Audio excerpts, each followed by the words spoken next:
যখন আপনি বিবাহিত নন তখন আপনার কাছে বিয়েটা একটা ফ্যান্টাসি, যে বিয়ে করতে হবে, বিয়ের আলোচনা শুনলে মুখে হাসি চলে আসছে, কিন্তু বাস্তবতা কিন্তু এমন নয়। যদি আপনি ডিসিশন নিতে ভুল করেন, আদর্শ পরিবার গড়াটা খুব ডিফিকাল্ট হবে, এবং পরবর্তী লেগেসি সন্তান প্রতিপালন ইসলামিক প্যারেন্টিংসে অনেক বেগ পেতে হবে আর কি। তো বিয়ের ক্ষেত্রে রাসূল সাল্লাল্লাহু আলাইহি ওয়াসাল্লাম যেটা বলেছেন যে তোমরা অবশ্যই দিনদারিতাকে প্রাধান্য দিবে।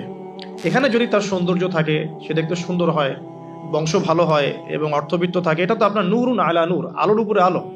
যদি এটা নাও হয় তারপরে আপনাকে দিনদারিতা প্রাধান্য দিয়েই বিয়ে শাদী করতে হবে। এই জায়গায় কোনো রকম কম্প্রোমাইজ করতে যায় না, বা এই ব্যবসায় ভুল করলে আপনি সারা জীবন লস খাবেন আর কি। ঠিক আছে? আর যারা বিয়ে করে ফেলেছেন কিন্তু দিনদারিতার ঘাটতি আছে, তাদের জন্য সবর ছাড়া কোনো অপশন নাই।